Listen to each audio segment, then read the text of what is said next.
¿Qué tal? Muy buenas tardes, bienvenidos un día más a La Línea Roja. Hoy hacemos programa especial sobre el juicio a la gestión de la CAM. Recordaréis que el pasado lunes la audiencia de Alicante juzgaba al Consejo de Administración de la extinta Caja de Ahorros del Mediterráneo, la que fue cuarta caja de España, por los 600.000 euros de dietas que cobró presuntamente de forma ilegal el que fuera su último presidente, Modesto Crespo. Hoy analizamos ese juicio y en el estado en el que se encuentra toda esta pieza y el resto, que son 7, sobre la Caja de Ahorros del Mediterráneo. Y lo vamos a hacer con los dos invitados que nos acompañan ya en plato y que paso a presentaros. Tenemos a Mercedes Gallego, jefa de Tribunales del Diario Información. Bienvenida, Merche. Buenas tardes. Buenas tardes.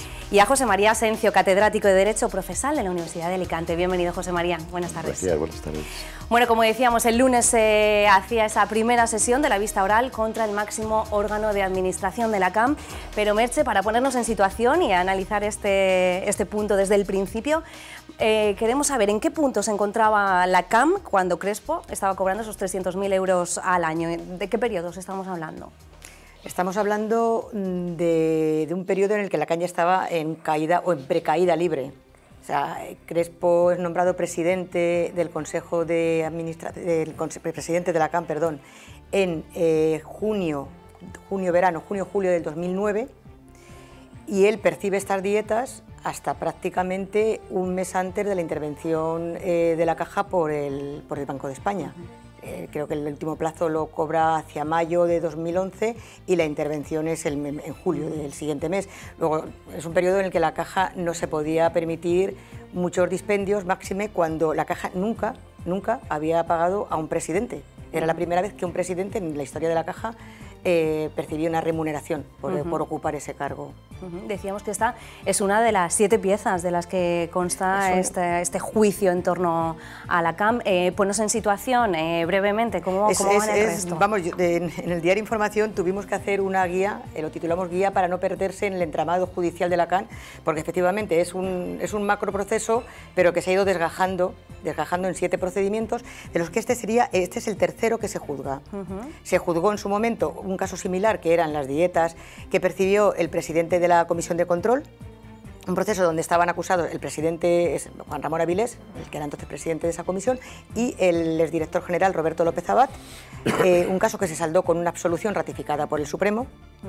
En julio del año pasado se juzgó lo que se denominó la pieza principal, donde se estaba analizando si los directivos de la CAM y el presidente, que también estaba acusado, falsearon las cuentas de tal forma que se estaba dando una situación irreal de la Caja. Se decía que había beneficios y realmente se estaban arrastrando ya unas pérdidas, como así lo ha constatado la sentencia. En ese caso hay una sentencia donde se ha condenado a 4 exdirectivos, entre ellos los 2 últimos directores generales, Roberto López Abad y María Dolores Amorós.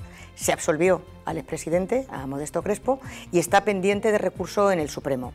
La tercera es esta, el asunto de las dietas de Modesto Crespo, y quedan en instrucción ahora mismo los negocios que la CAM montó en el Caribe con 2 empresarios de Benidorm, Juan Ferri y José Baldó.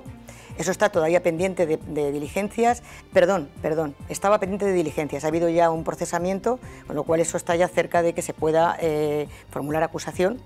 Y lo que sí está en instrucción aún son unas refinanciaciones, una pieza que se abrió por unas refinanciaciones de suelo que también financió la CAM, de tal forma que era, por decirlo en términos que se entienda, era la pagana de unos negocios de la que ella no se llevaba ningún beneficio y donde eran sus socios los que recogían las plusvalías. Existe aún otra pieza más que tiene que ver o vincula con la promotora Hansa Urbana, que eso está aún en periodo de instrucción, y la que afecta a preferentes y deuda subordinada, que en ese caso es aquellos se fomentó, se instó desde los perjudicados por la compra de estos productos, que esa está también pendiente ya de señalar juicio. Un juicio de gran envergadura, José María, no estamos hablando de cualquier asunto pequeño. Obviamente, yo quiero decir al respecto, yo soy muy poco amante del derecho penal, siempre lo digo cada vez que vengo, ¿no? Por mi formación jurídica, o por lo menos por la formación que tuve cuando estudié la carrera, pues el derecho penal es siempre la última respuesta, ¿eh? No debe ser digamos, una solución cotidiana u ordinaria, ¿no? Cuando yo estudiaba la carrera, el Código Penal era pequeñito, hoy en día es una enciclopedia, y se ha penalizado conductas que son netamente de carácter mercantil, civil, administrativo. Claro, al final nos encontramos con un grave inconveniente. Primero, que para que esas conductas sean delictivas, previamente han de ser ilícitas desde el punto de vista civil, mercantil o administrativo, lo cual no se analiza en el proceso penal.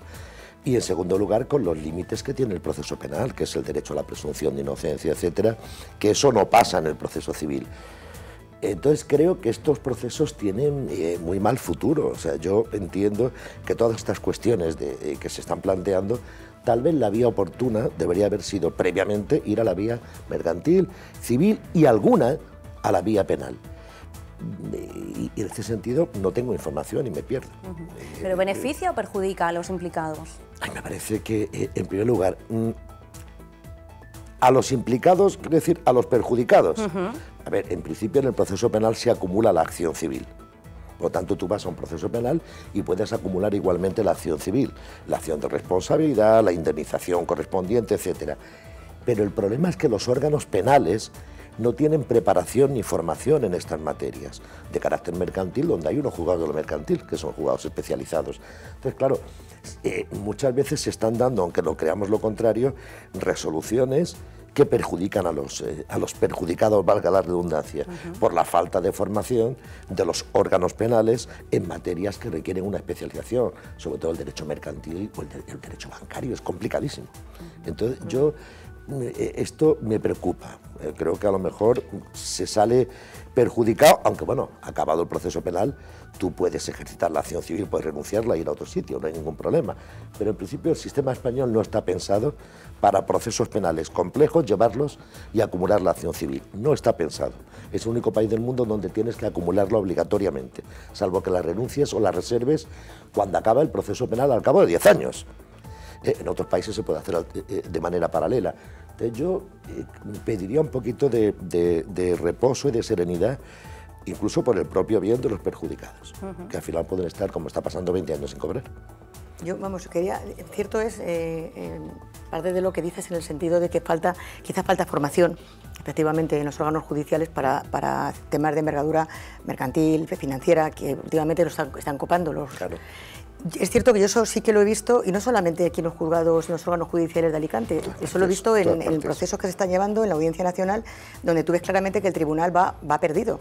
Perdido. Ahora bien, puedo entenderlo si nos situamos en el tema de la CAM, en el caso de la pieza principal, el falseo de las cuentas, donde se estaba hablando de unas operaciones que se llamaban las famosas titulizaciones, donde tú vendes créditos fallidos, donde efectivamente sí que hace falta una cierta formación. Ahora, en el caso de las dietas, yo en el caso de las dietas, tal cual está planteado, tal cual ha resuelto la instrucción, yo creo que es de libro, o sea, nos saltamos unos procedimientos que nos impiden que se pueda remunerar a un cargo en concreto. Existen unos estatutos que no se pueden incumplir y nos los saltamos para que esta persona pueda percibir X dinero Yo te comento, vamos a ver. Yo no voy a hacer ningún vaticinio porque es una cuestión que está sometida a juicio, sería una falta de respeto por mi parte hacia el tribunal, opinar, no. Pero esto que dices que está tan claro, yo no lo veo tan claro como jurista. Y he preguntado a mercantilistas y he leído antes de venir legislación mercantil, que tampoco es mi materia. Y esto habrá que resolverlo en la discusión que además se está planteando, de lo cual deriva todo. Primero, no estamos hablando no son dietas, hablamos de retribución de administradores. Ahí empieza el problema. Se venden como dietas. Ahí se aprueba como dietas en el Consejo de Administración, en la Comisión de Retribuciones. Pero en realidad no son dietas, sino que es una retribución del cargo de administrador.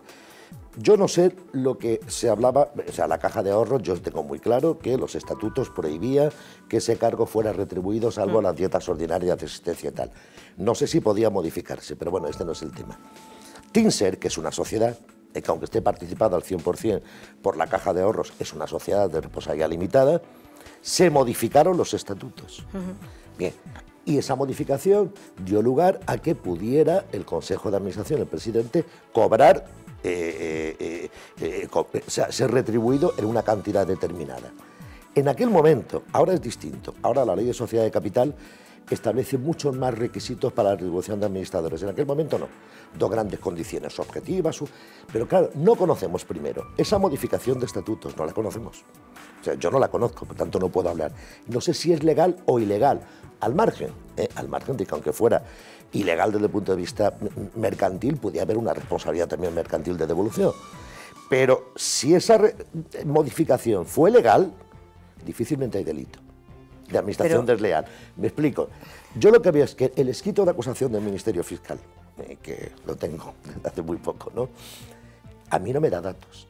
A mí no me da datos de que no me da datos. Si da un dato, no cita ni una sola norma de la ley de responsabilidades de capital. Y me faltan datos. Pero da un dato que yo creo que jurídicamente, y si no desde el sentido común, es importante, José María. Se retribuye a una persona por no hacer nada. Perdona. Por no hacer nada. Pero Merche, eso ha quedado probado durante la instrucción y lo ha reconocido el propio expresidente. Vamos a ver, el sentido común es una cosa, pero en el proceso penal no se juzga el sentido común, ni siquiera se juzga la ética, se juzga el derecho penal. Entonces, yo puedo pensar, y pienso de verdad, que me parece inapropiado cobrar 300.000 euros y 600.000 euros. Desde el punto de vista ético... ¿Cuál es la solución? No, yo lo que digo lo primero.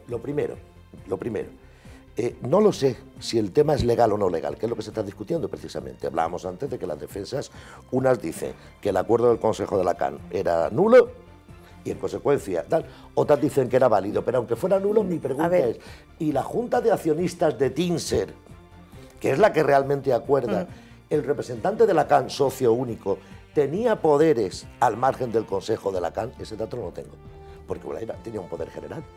Y el representante de la CAN podía ir a Tinser y decidir, oiga, vamos a hacer esta retribución, modificación de estatutos. Si eso fuera así...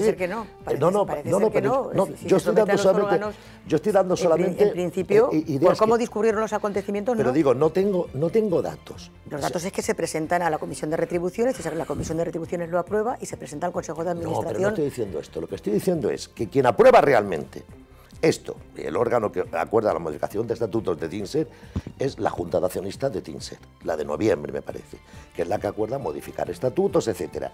Lo que yo digo es que el Consejo de la CAN, realmente, ¿qué incidencia tenía el Consejo de la CAN como sociedad única, digamos como socio único, respecto del representante de la CAN en la Junta de Tinser? Yo no sé qué poder tenía el representante de Tinser, que es lo que nos permite ver la validez o la eficacia. Se está discutiendo. Me faltan datos. El Ministerio Fiscal y la instrucción dice que la responsabilidad, y si no estaría también sentado en el banquillo el representante de Tinser, dice que la responsabilidad es de los órganos que aprueban esas dietas. Eso es lo que dice la acusación y lo que se tendrá que dirimir en el juicio. Yo lo que digo es que me parece... A ver, de la acusación, lo que te digo es que un tema que es mercantil, yo no tengo datos y evidentemente habrá que ver lo que dice el juicio. No hay ni una sola cita a las normas de sociedad de capital, ni una sola cita a las normas de derecho bancario. Es todo... dice que el señor de Tinser era un administrador, se convirtió en administrador de hecho. Bien, yo no digo que no sea nada, solamente digo que faltan datos, pero ¿en calidad de qué? ¿Y qué hizo? No hasta decir que fue administrador de hecho, con poderes caducados. Es decir, faltan muchos datos desde el punto de vista del derecho mercantil, que son precisamente lo que se están discutiendo en el juicio. Y de que de ahí puede resultar que ese acuerdo fuera legal, que evitaría la responsabilidad penal. Eso no significa que no hubiera responsabilidad civil. Cuidado, o sea, cuidadito, que una cosa es la legalidad, pero eso no implica que ese acuerdo pudiera haberse hecho con abuso del derecho, y la legalidad mercantil impediría, a mi juicio, el delito, pero no la responsabilidad civil. Y creo que además en este caso me parece un absurdo haber ido a un proceso penal, porque ahora si te fijas bien, date cuenta, ¿qué se le pide a Crespo? Ahora, después del pacto, 600.000 euros, o sea, que devuelva, y 9 meses de prisión que no va a cumplir. Oiga, para este viaje no hubiera hecho falta el Forja. Vamos a poner en situación para que quien no esté tan al tanto de este juicio de la CAM que se celebraba el lunes. Venimos de que Modesto Crespo se haya librado de 17 años que le pedían ya en otra de las piezas que se investigaba. De la pieza principal. Después de que se vendiera como presidente florero, podríamos decir, Sí, porque sí, un cero a la decía que él izquierda. absolutamente no Un cero tenía a la nada que ver izquierda. con Sí, la sí. gestión. Ahora llega a esta pieza de nuevo, lo vemos el lunes, llegar a los juzgados, y ahí es cuando él decide admitir los hechos que se le están imputando. Sí, sí. ¿Qué es exactamente lo que él admite, Merche? Él admite que cobró indebidamente esa retribución, admite que lo aprobó en el escrito que pacta con la Fiscalía, admite que eso lo aprueba el Consejo, la Comisión de Retribuciones, que lo aprueba el Consejo de Administración, saca por completo al director general, a Roberto López Abad, le excluye de su pacto con la Fiscalía. Y acuerda, claro, él llega a un pacto, lógicamente, esos pactos, yo tengo mi opinión sobre los pactos con la justicia, pero esos pactos existen, son legales. Veamos O sea, qué diferencia hay entre pues lo que había antes él, de admitir los hechos en y este después. caso, pasa de enfrentarse a una petición de pena de 4 años y una multa, que creo que eran de 80.000 euros, a una petición de pena que no va a cumplir. Queda al final en 9 meses, pero inicialmente iban a ser menos, iban a ser 6. Sí. Se le tuvo que subir a 9 para poder negociar la oferta que luego se le hace al resto de los acusados, poder tener meses para poder jugar. Claro, no se le iba a ofrecer lo mismo al que se le pedía inicialmente 4 años que al que se le pedían 2. O sea, lo que él consigue es librarse de la cárcel, lógicamente, garantizarse de que no va a ir a prisión. Eso es lo que ha ocurrido en el caso de los empresarios y la financiación ilegal del PP. El caso de Enrique Ortiz, el caso de los hermanos Martínez Berno, de aquí de Alicante, se llega a un pacto con la Fiscalía, a la Fiscalía le interesa porque asegura una condena y a cambio se asegura no ingresar en prisión, o sea, los beneficios que pueda. Ese es el... A ver, vamos a ver, porque yo no me opongo a los pactos con la Fiscalía, me parece muy interesante. Yo digo que los tengo mi pactos. opinión, no que me oponga, no me puedo oponer, yo no, porque esto son legales. más ha funcionado toda la vida. Son legales, pero, sí. Pero lo que pasa es que hay unos límites en España, esto no es como en Estados Unidos, ¿no? Primero, de este pacto concreto, a mí me llama mucho la atención la exclusión de López Abad. Porque evidentemente yo entiendo que si lo ha excluido la Fiscalía es porque no Lo ha excluido en el acuerdo con Modesto Pero ha Crespo. dejado de estar imputado, ¿o no? No. Ah. Modesto Crespo, yo entiendo que Modesto Crespo lo que hace es sacar, en su reconocimiento de hechos, No implica a López Abad. le echa un capote a López Vale, Abad. Recordemos, para quien no lo sepa, Perfecto, sí, que sí. Claro. en un principio López Abad, que es el exdirector, habría sido el padre de la idea. Según el relato, vamos, según el relato del Ministerio Público, que Sencillamente, es el padre del plan, además lo utiliza, creo Sí, que la idea sí, es sí, sí, sí. el padre del plan por el que se burla ese acuerdo, esos estatutos que impiden la remuneración. O sea, Y es que en el un que se principio lo el nombre inventa. de López Abad aparecía. Sí, en es el esos que le dice, testimonios. vamos a ver, en términos coloquiales, es el que dice, vamos a ver, tú quieres cobrar, bueno, como no te puedo pagar como presidente de la CAM, te nombro presidente del Consejo de Administración de TINSER y te instauro, te pongo unas dietas Lo como... que no sé, Merche, porque esto lo conozco solamente por las noticias tuyas, es, uno, el escrito de acusación lo ha modificado el Ministerio Fiscal. Sí. ¿Lo ha modificado? No, perdón. El escrito de acusación no lo ha modificado. Ya. Vamos a ver, lo que se ha modificado es el acuerdo, la parte el reconocimiento de hechos la parte que de afecta Crespo. a Crespo. Vale, La parte con lo que cual afecta a Crespo no imputa a López No, Abad. Vale, exacto. perfecto. Bueno, vamos a ver. Yo lo que quiero decir al respecto de los acuerdos estos es que hay una gran diferencia. Cuando hay un solo imputado en España, uno solo, o hay varios y todos se conforman y se va a la conformidad, en ese caso ni hay juicio ni hay Ni nada, pruebas. claro. Y con lo cual se dicta la sentencia correspondiente. Cuando hay varios imputados y no se conforman todos, no estamos en ninguna conformidad. Estamos en un simple reconocimiento de Correcto. hechos que será una especie de confesión. ¿Eso qué supone? Bueno, pues supone sencillamente que la declaración de Crespo es una declaración más. Sí, Que el sí, tribunal sí. va a valorar, que puede creerse, no creerse, que normalmente no hay que creérsela, porque al ser un coimputado, para creérsela tiene que estar corroborada por otras pruebas, en tanto en cuanto está implicando a los demás. Y que además, incluso podría el tribunal absolverlo a Crespo.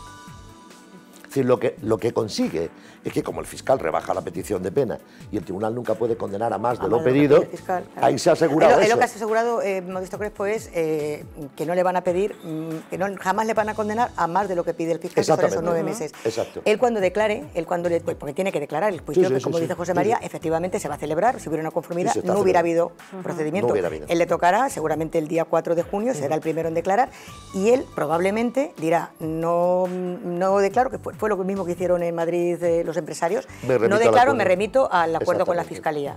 La Fiscalía tiene el relato de sus hechos. Pero que los demás pueden combatirlo. Claro, y además lo que haya dicho Crespo, que ha obtenido un beneficio, por eso los coimputados obtienen un beneficio, pues hombre, tiene que ser corroborado para que el tribunal se lo crea. Y de hecho lo van a combatir. De hecho, vamos a ver, lo que mantiene Crespo, la mayoría del Consejo de Administración lo rebate. Crespo mantiene que todo el Consejo de Administración, cuando aprobó esos pagos, y la mayoría dice que eso no se llevó a esa reunión. Imaginaos una cosa, imaginaos que el acuerdo del Consejo de la CAM se considera nulo. Imaginaos que llega a esa solución. Todo el relato de Crespo se vendría abajo. O sea, incluso se le podría llegar a eso. Más complicado. Es más complicado. No que se considerara nulo, sino que se llegara a la determinación de que se había falseado ese acta.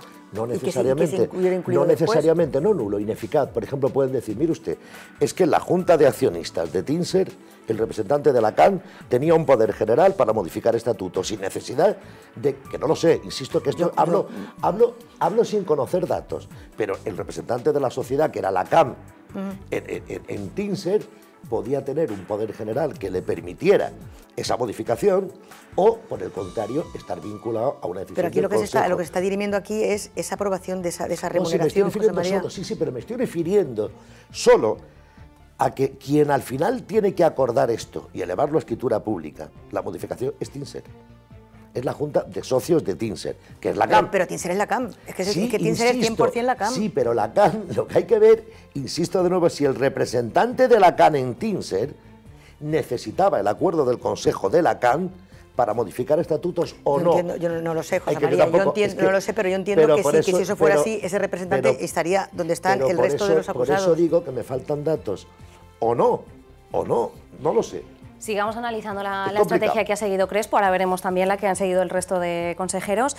Tú lo has nombrado, López Abad desaparece de ese informe. ¿Qué te ha parecido la estrategia? Tú que vienes siguiendo todo el juicio de la CAM, porque parece que ha sorprendido que de repente la estrategia de Crespo no cargue contra López Abad. Me ha sorprendido a mí y creo que ha sorprendido... ¿Y qué supone para López Abad? Claro. La estrategia, por una parte está el propio pacto. Hablar de sorpresa sorprendió a sus propios compañeros de banquillo. De hecho, me consta que no quiero decir la totalidad, porque lo mismo tuvo el detalle de adelantárselo a alguno, pero la mayoría se enteró por nosotros. ¿A qué creéis que se debe este giro? A ver, hay una explicación personal, que bueno, se puede creer, no se puede creer. Él cuenta que él era partidario de plantear defensa, él era partidario, de hecho, él en su comparecencia en el Congreso, Modesto Crespo compareció después del juicio de la CAM de Madrid, donde se dibujó como un florero, o sea, como que no era nadie, que acompañaba a las señoras a comprar zapatos. Hubo una comparecencia en el Congreso dentro de la comisión que investiga la crisis financiera. Entonces, en esa comparecencia cambió por completo y ya no era el señor que acompañaba, es más, tuvo el cinismo desde mi punto de vista, que escuché las dos comparecencias, la del juicio y la del Congreso, de decir que esa afirmación estaba tergiversada y sacada de contexto, cuando existe una grabación en la Audiencia Nacional donde se puede ver qué fue lo que dijo. Bueno, en el Congreso lo que dijo fue que él era una persona que tenía muchas influencias en el punto de vista empresarial, porque había estado en COEPA, porque era empresario, porque conocía la Cámara de Comercio, y que él hizo todo lo que pudo hacer a favor de la CAM, y era la base de la defensa de este juicio, era la base de la defensa. Y que en principio el planteamiento era ese, o sea, plantar batalla, pero que por problemas de salud de su mujer, que según dijo la abogada en el juicio, la estaban interviniendo el mismo día que comenzó la vista, una semana antes, sorpresivamente, cambió de opinión. ¿Qué apoya esta teoría? Que efectivamente las negociaciones empiezan una semana antes de que se inicie el juicio. Quizás si hubiera tenido interés en llegar a un acuerdo, se hubieran iniciado la de Ortiz, se iniciaron 2 años antes, o sea, por ejemplo. Entonces, es posible que eso influyera en, pues no sé, no querer pasar un juicio. Yo estuve con él junto a todos los acusados en el de la pieza principal, y estar en un juicio durante un mes es duro, aun cuando eso seas llegar, sentarte y escuchar, pero es duro. Entonces yo me imagino que todo eso tuvo que valorarse, y bueno, y luego el acuerdo que le han ofrecido, como decía un abogado de uno de los acusados, para no haber hecho nada malo, se hubieran acogido a él todos los demás. O sea, el acuerdo es bueno si te tienes que declarar culpable de algo. Otra cosa es que tú, como han mantenido muchos de los consejeros, no quieran porque ellos mantienen que ellos no hicieron nada malo y que quieren demostrar en un juicio que son inocentes. La cuestión es que Modesto Crespo tendrá que pagar, según ese acuerdo, 600.000 euros. Tendrá que pagar, no, Laura, tendrá que devolver lo que cobró. Pero esto, fíjate, esto es responsabilidad civil, me explico. Ese reconocimiento de hecho de la responsabilidad civil, aunque fuera suelto, bueno, si fuera suelto, no, porque en el proceso penal español, si asuelves, tienes que ir a la vía civil. No como en otros países, donde incluso la solución lleva consigo tal, pero se podía volver a plantear esto en la vía civil y devolver ese dinero. Ese reconocimiento, de hecho, sí que afecta a la responsabilidad, aunque no podría en España ser condenado a devolverlo. No, el acuerdo, dice lo de López Abad, yo creo que en todos los asuntos estos grandes, lo que se intenta es reducir lo más posible la responsabilidad a unos cuantos, ¿eh? Y si el asunto termina con una devolución de Crespo, pues hombre, reducir esa responsabilidad a Crespo, básicamente, ¿no? Y tiene su lógica. Y de todas formas, por lo que hablábamos antes, por lo que hablabas tú, José María, de la intromisión del derecho penal, yo creo que en este caso, y esto hay que contextualizarlo en la época en la que se produce, de crisis financiera, de un desmadre, que nos ha llevado a lo que nos ha llevado y que nos está costando lo que nos está costando. Quizás no es tan desafortunado que el derecho penal haya intervenido en esta ocasión, pero aviso para navegantes. O sea, yo me imagino, José María, que al que si ahora mismo a Modesto Crespo le propusieran en este momento ser presidente de la Caja, él se hartó de decir en el juicio, es que yo no tenía conocimientos financieros, es que a mí me llevaban, me traían, pero yo no sabía. Pues a lo mejor ahora se lo pensaba. José María. Yo creo que la vía penal no. Mira, la última reforma de 2015, que ya se estaba saliendo de la crisis, ha ampliado también los delitos, y esto ya con el gobierno del PP, da igual, PP, PSOE, que el que sea.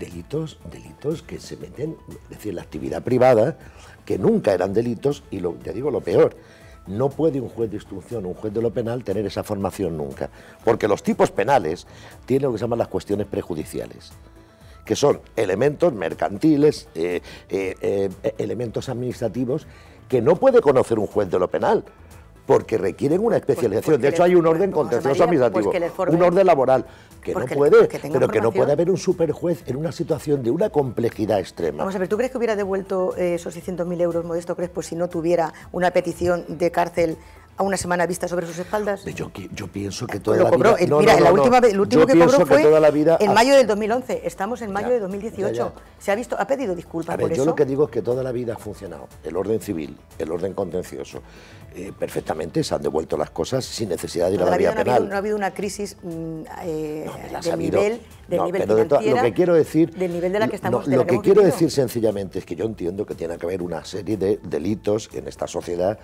que no son exactamente los del siglo XIX, pero que nos hemos pasado. ¿Tú eso no lo consideras una administración desleal? Yo no lo sé, Es que quiero decir, lo que te quiero decir es, para valorar si eso es delito, yo necesito datos que no poseo, que son todos los datos de carácter mercantil.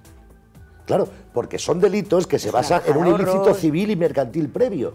Te digo, si lo estudio y tengo todos los datos, pero es que no los tengo los datos. Y el problema es que tampoco lo veo en el escrito de acusación. Y esta es la cuestión, son delitos muy complejos que no puede la vía penal ni nunca podrá juzgar. Mira, hubo una reforma en el año 2015, la ley orgánica, donde se habló de la posibilidad de que algunos juzgados de instrucción tuvieran jueces de otros órdenes como asesores, que es una barbaridad. ¿Por qué? Como si un juez de lo mercantil necesita hacer una oposición para ser juez de lo mercantil, el juez de lo penal, ¿qué tiene que ser? Ser especialista en contencioso administrativo, oposición, especialista en mercantil. No puede ser que por la falta de formación de los juzgadores no se estén penalizando conductas que se tengan que penalizar. Es que no puede ser nunca una excusa. El problema es un problema de juzgamiento de las cuestiones prejudiciales, que a lo mejor debían venir resueltas previamente en su orden. No nos metamos tampoco en asuntos así muy complicados para que todos nos entiendan. Lo que quiero decir sencillamente es que hay delitos que tienen una complejidad muy determinada y que dependen de cuestiones que no son penales, que previamente son mucho más complicadas y que todo lo hacemos hoy yendo al fiscal. Al fiscal le llevamos todo, lo político, lo administrativo, claro, hemos sobrecargado la vía penal y eso es un fracaso. ¿Cuántos archivos se están produciendo así? ¿Por qué? No lo sé. Se están produciendo muchísimos en muchos asuntos, por una razón, porque a veces no coincide esa materia de carácter mercantil o social, y a lo mejor si te vas directamente a la vía civil o a la vía contenciosa administrativa, es mucho más rápida e igual de eficaz, porque por ejemplo también puede llevar una inhabilitación, una multa, es decir, hay muchas consecuencias. Yo creo que hay que volver un poquito. Hay un expediente del Banco de España donde están muchos de los que están en estos procedimientos penales, que se abrió y que está paralizado hasta que se resuelvan estos procedimientos. Creo que hay otras vías que también se han puesto en marcha. Claro, efectivamente, y se pueden poner. Lo que yo creo es que no se puede ir a la vía penal para resolver cuestiones, no te digo todas, cuidado, que en este tema de la CAN hay cosas que sí y otras que no. Pero en general estamos acudiendo demasiado a la vía penal. Y al final vamos a que desaparezcan todos los juzgados. Se quedan solamente los de penal y resuelven de todo. Bueno, volviendo al asunto de Crespo concretamente, decíamos, tendrá que devolver esos 600.000 euros y una pena de 9 meses de cárcel, que en todo caso, José María, no cumplirá. No, porque se da una suspensión condicional. Hasta 2 años. Sí, además se podría incluso conmutar por una multa. Sí, no, aparte no tiene antecedentes, es decir, por lo tanto no va a cumplir, habrá una suspensión condicional para que tal. Entonces, esto no... Y luego, para devolver ese dinero, Mercedes, incluso le han dado facilidades. Con facilidades, sí, con facilidades. Lo estamos viendo ahora mismo. Sí, había un ingreso que tenía que hacerlo ya, o sea, porque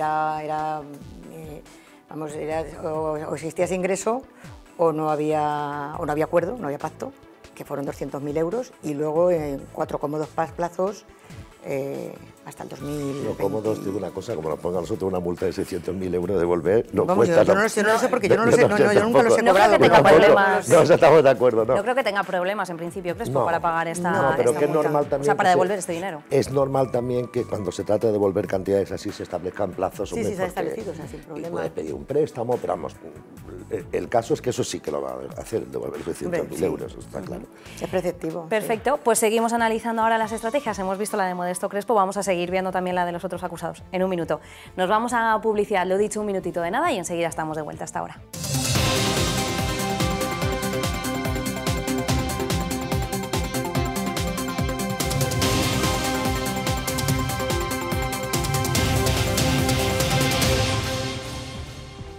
Bienvenidos de nuevo, seguimos en la línea roja con Mercedes Gallego y con José María Asencio analizando el juicio a la gestión de la CAM, ese que el mismo lunes se celebraba en Alicante y que investiga esos 600.000 euros que cobró en dietas el último presidente, Modesto Crespo. Habíamos analizado en la primera parte del programa la estrategia que ha seguido Modesto Crespo, pero hay otros 20 acusados más y ellos han planteado una estrategia totalmente distinta. Mientras que Modesto Crespo admite los hechos y con eso consigue, como decíamos, una rebaja de la pena, aunque tiene que devolver ese dinero obtenido en dietas, el resto de acusados niega los hechos. Bueno, Merche, cuéntanos cuál ha sido su estrategia. La estrategia, y en principio contra todo pronóstico, es en bloque. En bloque, los 20 acusados restantes, que es el presidente, él es director general, y 19 consejeros, han rechazado el acuerdo que le ofrece la Fiscalía también a ellos para que admitieran los hechos y se hubiera evitado el juicio en ese momento, y ellos se han declarado inocentes y siguen para adelante. Es más,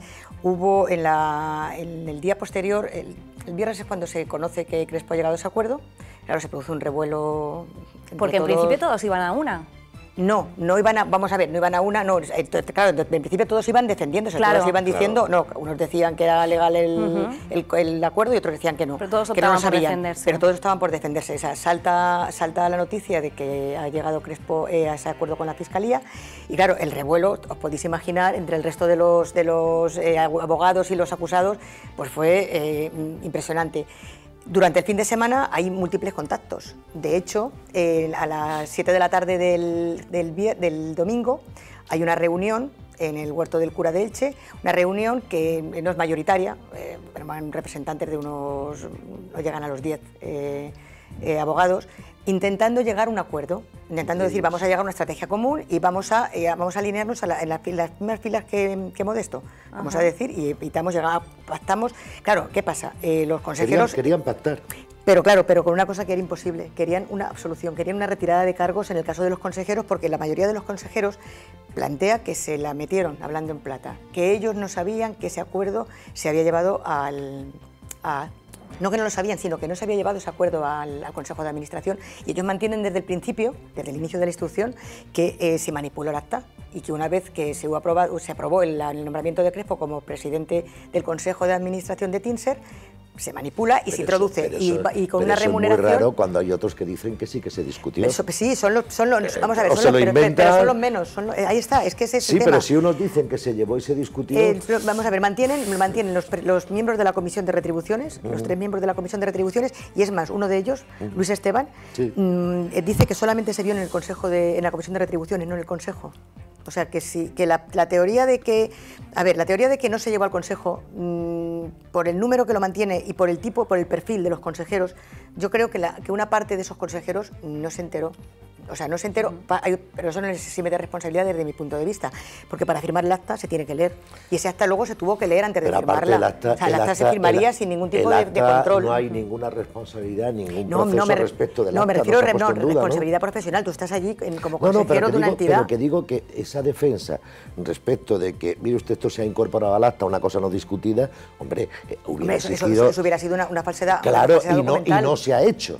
Se investigó y se descartó. Y se dijo que el acta era válida. De hecho, llegó... Por tanto, esa defensa no tiene mucho sentido. De hecho, llegó a estar... No, ahí está, y es el problema. Porque el acta está ahí, el acta es válida. Llegó a estar imputado llegó a declarar como imputado el que era el jurista jefe de la CAM, Martínez Abarca. Y se le sobreseyó. Y se sobreseyó en las actuaciones para él, con lo cual está citado como testigo ahora, pero con lo cual, claro, si ya de entrada se descarta que ese acta se ha trastocado para introducir elementos que no estaban en el Consejo, ahora ya es que el tribunal se crea o no se crea en los testimonios. Pero de entrada, lo que tú has dicho, yo estoy convencido que el acta refleja no es que esté convencido, es que no hay nada, eso se descartó. Por tanto, dijo, el acta es válida, Juan Martínez Abarca fue sobreseído, no hubo ningún problema, pero es que hay algo importante, como tú has dicho, cuando un acta no es que tengas que firmarla, puedes impugnarla, y aquí nadie la impugnó en su momento. Yo creo que eso se iba... Si tú aceptas el acta y la próxima reunión la apruebas, oiga, es que no tengo nada que objetar. ¿De qué manera les influye a todos ellos que Modesto Crespo haya asumido estos hechos? Hombre, les deja un poco con el culo a la A ver, una cosa... Él admite unos cobros indebidos. Él admite un cobro indebido y de lo que se les acusa al resto es de haber aprobado esos cobros. Luego, descolocados sí, claro que les perjudica en ese sentido. Sí, lo que pasa es que te decía antes que una cosa es el reconocimiento hacia él y el efecto de esa declaración respecto de terceros. Ya, pero ella asume que esos cobros no los tenía que haber percibido ese dinero. Pero el reconocimiento de hechos no significa que sea verdad. O sea, cuando tú aceptas, igual que en las películas americanas, oiga, yo acepto esto porque me viene mejor y no quiero problemas. O sea, claro, si a ti te piden 4 años y dicen, mire, me quedo con 9 meses porque prefiero esto a arriesgarme a un juicio que me caigan 4. O sea, muchas veces aceptas una responsabilidad penal de este tipo, pues dices, mire, me quedo con esto y me voy. Y la devolución de esa supuesta cantidad. Sí, pero porque yo creo que eso sí que lo tenía claro, de alguna manera, que ese cobro era ilegal o era indebido. Eso es lo que se está juzgando. Yo creo que ahí no hay dudas de que el cobro sea indebido. Lo que yo no digo es que tenga repercusión penal o no, pero que el cobro es indebido. Es que por ejemplo, una de las cosas en las que se apoya la acusación, se plantea ese cobro como dieta. Si es como dietas, tú empiezas a cobrar las dietas desde que empiezas a ejercer esa actividad. El nombramiento se produce el 27 de noviembre de 2009. Luego tú tendrías que empezar a cobrar, en el supuesto de que fuera legal ese cobro. Aunque fuera retribución igual. Desde ese momento. Pero claro, se le estipula el primer pago con carácter retroactivo cuando no era presidente del Consejo de Tinse. No, claro. pero se le retrotrae al momento en que es nombrado presidente del Consejo de Administración de la Caja. Entonces, claro, está claro que la trampa está hecho, pero si es una trampa, si al final se demuestra que es una trampa, está mal hecha. Está mal hecha. Claro. A ver, insisto, yo creo que ese reconocimiento del pago indebido está claro. Otra cosa es que sea o no sea delito. Y que afecte o no afecte, pues en principio lo afecta a él. Para que afecte a los demás, aunque está ahí, tendrá que ser corroborado, los demás podrán discutir y luego la responsabilidad de cada cual decir, oiga, yo lo sabía, yo no lo sabía, en fin, ahí un juicio. ¿A qué se enfrentan estos 20 acusados, Merche? 2 años. Pues se enfrentan a 2 años de... 3 o 2. A 2 en el caso de los consejeros y a 3 en el caso de los 3 miembros de la Comisión de Retribuciones y a 4 en el caso de Roberto López. ¿Podrían haber optado por hacer como Crespo? Sí, pero ellos dicen que no. Ellos dicen que quieren demostrar que son inocentes. De hecho, vamos a ver, de aquí al juicio faltan 2 semanas y puede llegar el lunes 4 de junio y este bloque pues disgregarse y alguno habérselo pensado, su abogado. Yo voy a decir una cosa aquí, a ver, y pensar, vamos a ver. Llega el tribunal a dictar sentencia, que no es una sentencia de conformidad. y al máximo responsable, que es el que ha cobrado, que es Crespo, le ponen 9 meses. ¿Cómo van a poner 2 y 3 años? Te lo explico.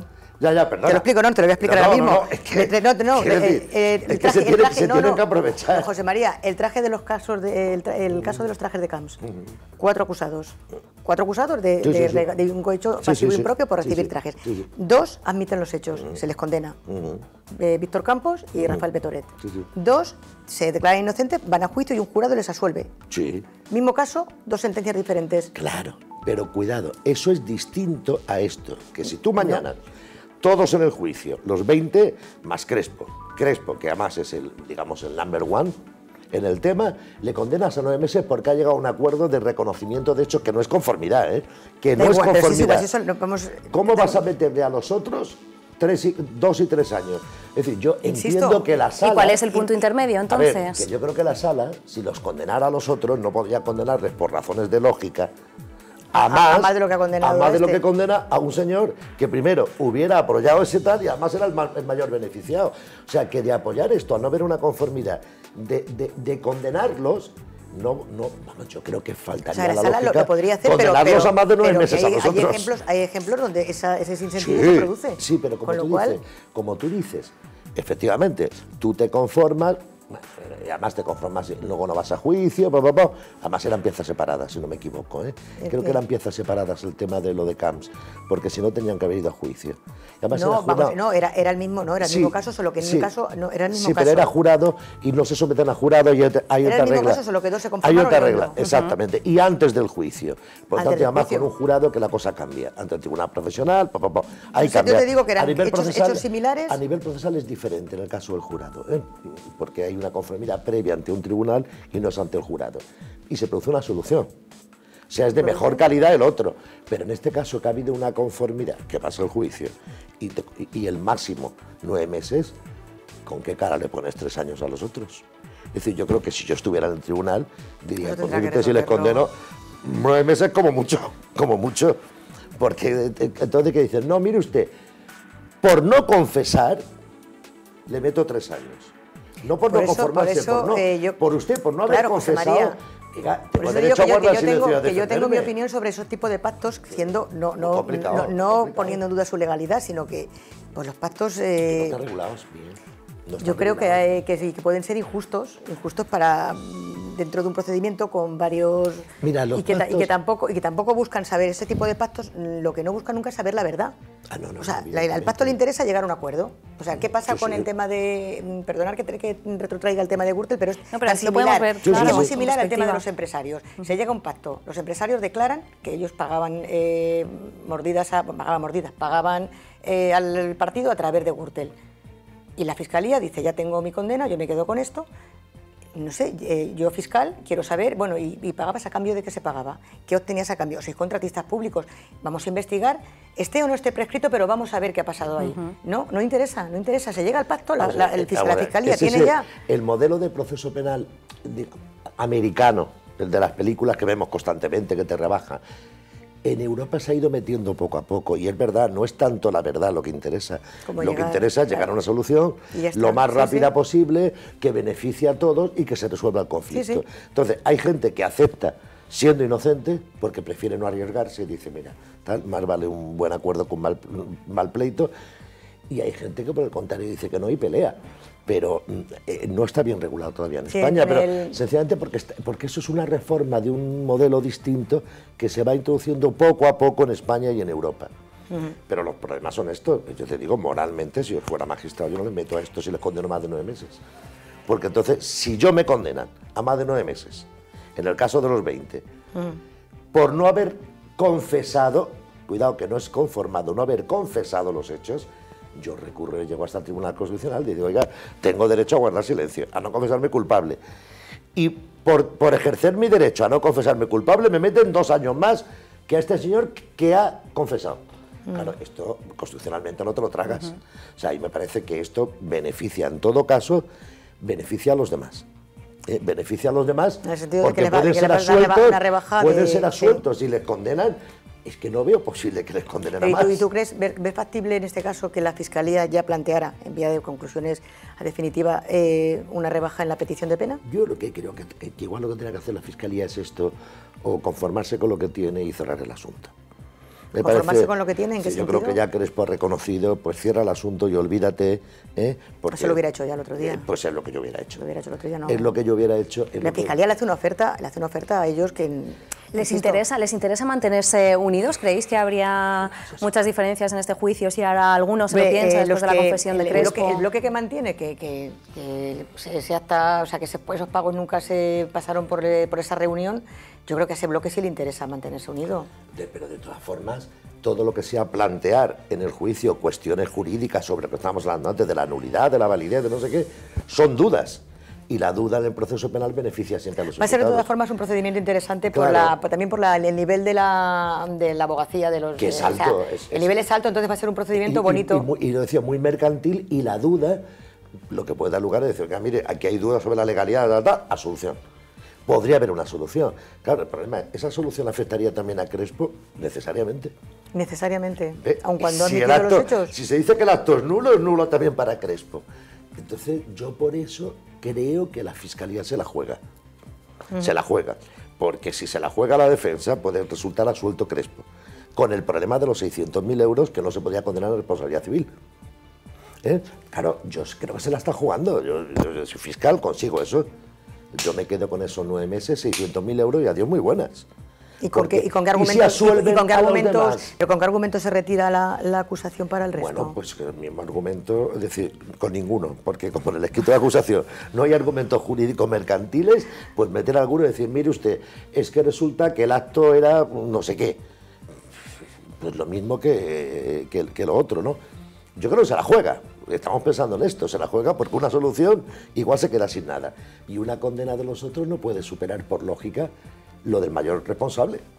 La cuestión es que veremos todo esto a partir de junio, ¿verdad, Mercedes? Sí, que es cuando se retoma el día juicio. 4. Se han tomado estas 2 semanas para resolver las cuestiones previas. Se planteó inicialmente la suspensión porque faltaban unas actas de las reuniones del Consejo y que estaban en el Supremo, que eso se ha solventado.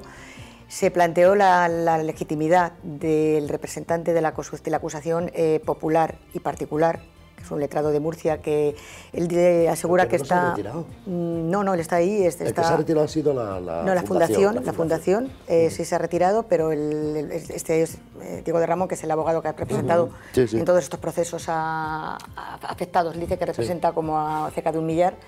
Se está cuestionando si está legitimado o no está legitimado. Se está también cuestionando si la legitimidad de la Fundación CAM como denunciante, porque fue la que dio origen a este procedimiento. Y eso tiene que resolverse. Y lo que sí se resolvió in voce, que eran el que eximir de estar en la sala tanto a Modesto Crespo, que evidentemente ya había dicho todo lo que tenía que decir. Bueno, alegó el problema de la enfermedad de su mujer, y Aniceto Benito, que también se le tuvo que conducir a la sala en un último momento porque el hombre está delicado de salud, y también se le eximió de estar, salvo el último día, para que tengan derecho a la última palabra. Habría que arreglarlo, ¿no? Porque el otro asunto, por ejemplo, Alperi, que está el hombre... En cambio, sí, en el caso de Díaz Alperi, tiene que estar aquí. En el caso de Díaz Alperi no se le ha eximido... Son cuestiones que no están resueltas en la ley, ¿no? No, porque eso queda al arbitrio del tribunal de considerar si tienes sí. que estar, si estás en condiciones. Me hace falta una reforma a la ley que tiene 100 y pico años, la nuestra, ¿no? Pero sí es verdad que Alperi, que también está obviamente estaba con problemas serios de salud, el magistrado dijo que, bueno, yo me imagino que cuando empiece el proceso y se vaya viendo, porque también es un proceso largo, pero de hecho se le ha denegado esa posibilidad. Yo no lo he visto en persona, lo he visto solamente en las fotos, pero se le ve sí, se le nota que está delicado de salud. Es que me acabo de acordar de un tema antes de que nos metamos en otra materia, al comentar a la fundación, el tema de la Fundación CAN. Es que yo tengo una duda, por si tú podías aclararla. El decomiso del dinero que cobra Modesto Crespo, el fiscal pide que sea para el Banco Sabadell. Explicación que da, ¿en qué argumenta esta petición? En que el Banco Sabadell es el propietario del negocio financiero de la CAM, Tinser era negocio financiero, luego el perjuicio que sufrió Tinser, por vía indirecta, lo ha sufrido el Sabadell. El Sabadell, que recordamos que adquirió la CAM por un euro. CAM por un euro. No, porque se comió la deuda. Por un euro, no, la deuda no se la comió el Sabadell. Bueno, la el Estado, etcétera, se la comió el Fondo de Garantía de Depósitos y no la comimos nosotros. El Sabadell se lo llevó limpio de polvo y paja. La pregunta es, ¿tú crees que realmente debe ser el Sabadell quien sea el beneficiario de ese decomiso o tendría que ser la Fundación? A ver, en principio la Fundación se limita a la actividad cultural, que yo sepa. Pero cuando esto ocurre... pero la Fundación es CAM, pero la Fundación... Y la actividad cultural se nutre del negocio financiero. Sí, pero es limitada a la Fundación, que es lo que permanece a la actividad social, me parece, ¿no? Claro, habría que ver cuál es el acuerdo por el cual el Banco de Sabadell asume la CAM, pero en principio la persona jurídica que sustituye porque absorbe a la otra es el Banco de Sabadell. Sí, ese planteamiento. Esto es lo razonable. Era saber tu opinión. Claro, pero es que es así, es que la Fundación es una fundación y no tiene la personalidad jurídica de la CAM. Sin embargo, el Sabadell, digamos, ha asumido como sucesor. Sí, todo el negocio financiero. Es una persona jurídica de la Caja. Claro, es igual que si yo me muero, bueno, no, por Dios. Cuando heredas, bueno, pues tú ese patrimonio pasa a ti, ¿no? O cuando tú compras una sociedad, pues la compras es tuya, ¿no? Entonces toda la sociedad te pasa a ti, deudas y beneficios, ¿no? Yo creo que la Fundación, claro, no. O sea que esos 600.000 euros irán a parar sin nada cambiar al Banco Sabadell. Si el tribunal estima el planteamiento del fiscal, sí, al Sabadell. Yo pienso que sí, que es lo lógico, pero... ¿Se alargará mucho a partir de que se retome esta pieza 3? Las sesiones están marcadas. En teoría, el 4 de julio se tiene que dictar el visto para sentencia. Yo no lo veo complicado. A ver, me explico. Yo veo que esto es un proceso, un juicio muy técnico, donde se va a hablar del tema mercantil puro y duro, que son las defensas van por ahí. Hay muchos testigos también, hay muchos testigos por las partes... pero que cosas, si se enteraron, no sé, pero yo creo que básicamente la cuestión ahí está, lo que yo he leído, que por ejemplo Armando Sala plantean que el Consejo de Administración era ineficaz, etcétera. Va a haber más una discusión de carácter técnico. Por lo tanto, yo creo que no va a ser tan largo. Bueno, y las sesiones están ya fijadas. Están fijadas, hay un calendario de testificales que pues concluye el 4 de... Creo que el 4 de julio. Pero lo que tiene es morbo de saber el resultado, porque el resultado de la indemnización, etcétera, ya está cerrado, ¿no? Sí, saber si al final... Yo os voy a hacer la pregunta que a lo mejor todos los que nos estén viendo se están planteando, al margen de los detalles de cada una de las piezas y de saber en qué consiste en cada una de ellas. ¿Creéis que los que llevaron a la ruina a la CAM acabarán entrando en prisión? A ver, yo creo que, no sé, empieza tú que eres el jurista. Yo empiezo diciendo una cosa que me resulta durísima, ¿no? No se ha investigado nunca en este país la relación de las cajas de ahorros con la corrupción. No ha sido solamente la CAM, ha sido todo el sistema de cajas de ahorro. Y nunca jamás se ha investigado más allá de los presidentes, de los consejos de las cajas, que además eran nombrados por los políticos, la responsabilidad política en la ruina de las cajas de ahorros, que fueron muchas decenas de miles de millones por todos los partidos, sindicatos, asociaciones de empresarios, que se han cargado las cajas de Andalucía, de Asturias. Ha habido un servilismo. Esto se va a investigar nunca jamás. En ese sentido, yo soy partidario de que se condene a los directivos. Hombre, a mí lo que me preocupa es que nunca jamás se investigue, porque ha habido un pacto de silencio, a los auténticos responsables del fracaso del sistema de caja de ahorros, que fueron los políticos. No se ha movido un dedo. Y esto, decía un conseller muy amigo nuestro de la zona, la vinculación entre cajas de ahorros y corrupción ha sido tremenda. ¿Crees entonces que alguien acabará entrando en la cárcel? Seguro, María? seguro, pero no los que tenían que estar.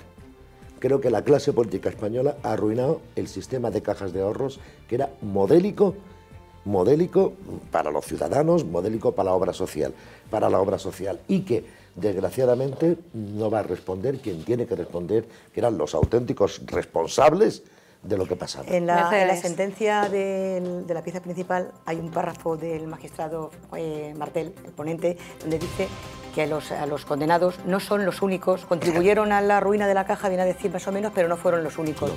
Yo creo que parte de quienes están en estos procesos penales sí tienen responsabilidad penal, sí. No sé si entrarán en la cárcel o no entrarán, no lo sé, pero que no son los únicos y que efectivamente hay una responsabilidad política y un servilismo por parte de estos... Una ruina. Pero un servilismo también por parte de las cajas, que tampoco hay que dejarlo... que miles también de está millones para hacer preproyectos de no sé qué, inversiones en obras faraónicas, ruina absoluta de un sistema tan bueno. Seguiremos pendientes de lo que va dando de sí ese juicio y os emplazo a venir por aquí a partir de junio para que vayamos viendo esos detalles y cómo queda al final. Muchas gracias. Muchísimas gracias, Mercedes Gallego, José María Asencio. Gracias. Un placer haber estado con vosotros, un placer también haber estado con todos vosotros. Por nuestra parte nada más, os dejamos a partir de las 8:30 con las noticias de esta casa con Carmen Baños al frente. Buenas tardes.